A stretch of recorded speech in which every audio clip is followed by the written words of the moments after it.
So should you buy the 4060 Ti? Now, I'm going to tell you what you need to know about this GPU and some of the reasons why you may want to avoid it, and even some cases where it may be okay to buy. First, the 4060 Ti was one of the GPUs with the cutoff that didn't get a super variant. Like here, let me grab a 4070 Super. This kind of updated the 4070. I talked about this in a different video. With this, you're getting 12 gigabytes of VRAM. That's the first important point. The 4060 Ti comes in two distinct flavors. The first one is 8 gigabytes of VRAM. That one premiered, if you want to say, or was launched at the 8 gigabyte version at $399 MSRP. And yes, there is also a Founders Edition of the 4060 Ti. Comes in the same box as this, but just the color is a little different than this, but it's very similar in terms of its design. So 8 gigabyte, $399. When that GPU came out, people weren't happy. I mean, you're talking about 2023 and having 8 gigabyte VRAM for a GPU. And now let's hear a word from our sponsor, VIP-CDKdeals.com, a Windows Pro CD key. Add to cart, you put in code CC20. This will also work on Windows 11. You want to go into your settings in Windows, change and adjust your CD key, click activate, and now let's go back to the video. If you take a look at even some recent articles, it's obvious 8 gigabytes is not enough. If you're playing like Horizon Forbidden West and various newer games like that, Cyberpunk, 12 gigabytes seems to be basically like the minimum if you want a high-end gaming experience at 1440p, which a lot of people use. Of course, 1080p will be a little easier, but even some of those games with ray tracing and high textures, you're going to have some trouble already on 8 gigabytes of VRAM. That's where the second 4060 Ti comes in, a 16 gigabyte 4060 Ti. I actually tested this GPU a while back, and let's put the price aside for a second. Around $499 was the price that it came out at.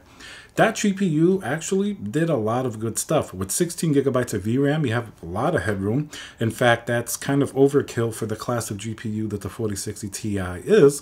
And of course, the GPU itself, especially with DLSS 3 on some of these games like Cyberpunk, I thought it played nice and smooth and noticeably better than the 4060 Ti with 8 gigabytes of VRAM in 1440p in scenarios where the VRAM becomes an issue. Like if you do want some ray tracing, even with DLSS 3, etc.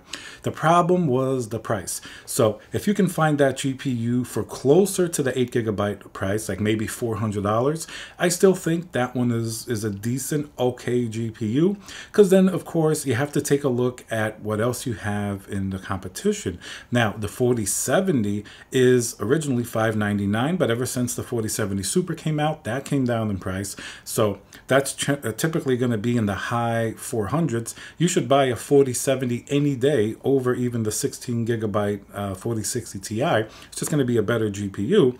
But if you can find a 7800 XT from AMD closer to $400, and maybe you get a special sale, or maybe even on the used market, or 4070, I think those are going to be like basically no-brainers over a 4060 Ti. So 7800 XT, or maybe even any of the other AMD GPUs at this price point, AMD really starts to be more competitive. While NVIDIA dominates the higher end, 4080, 4090, I think AMD does a good job around the 7800 XT, and even some of the last generation like 6900 XT, for example, if you find it cheap enough to compete with something like the 4060 Ti. And then we come back to the 4060 Ti with the 8 gigabytes of VRAM. Can't really recommend that GPU at any price close to $399. If you can get it for like a really good deal, maybe like $300 or something like that, then it's something to think about. It's definitely not a bad GPU, especially if you keep in mind the constraints with the VRAM. You have DLSS 3. If you can work around that, it's definitely not a bad GPU. A lot of people weren't happy with it because the performance over a 3060 Ti really wasn't that big. It was a very minor bump. Obviously, you do get the DLSS 3, which for a lot of people, myself included, it's an important feature because it does really well in a lot of games, and it lets you sort of perform higher than the GPU would otherwise let you. It really comes down to price. If it wasn't for price, you just buy a 4090, right? So this is even going to be a little bit more nuanced when you're comparing GPUs in this sort of competitive range, because you have to look at last generation. What if you can pick up, for example, example, 3080 Ti for fairly cheap, or even a 3090 for cheap on the used market, those are going to perform a lot better than a 4060 Ti, but you're not likely to find them for near, you know, the $300 to $400 mark where it would make sense. That's where you're more likely to find something from AMD, like a 7800 XT, even the 6700 XT with 12 gigabytes of VRAM, for a while was being compared very favorably to the 4060, especially the 4060 Ti. So that's something to keep in mind. Now, if you do find the 4060 Ti 16 gigabyte for, you know, $400 or less, I still think that's a pretty decent GPU. It's going to give you some nice headroom, but anything above that, you're better off going with a 4070 or a 7800 XT.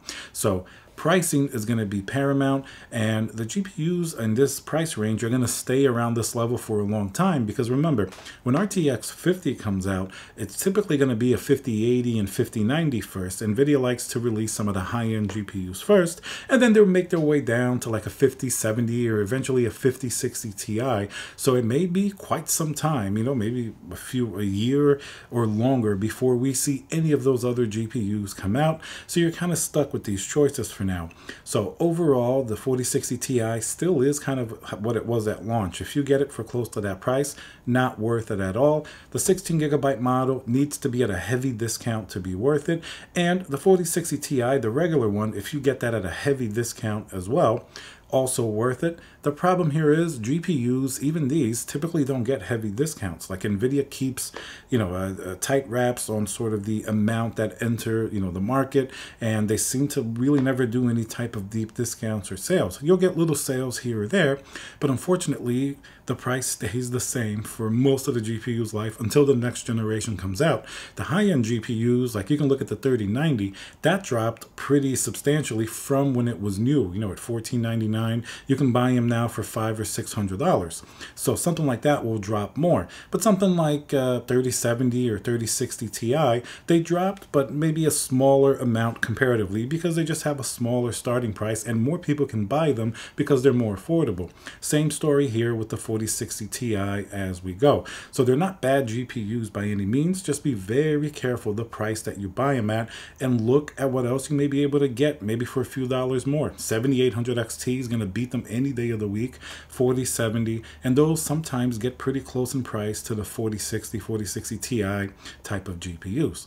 All right, guys, let me know what you think down below. Remember to subscribe, and I'll see you guys on the next video.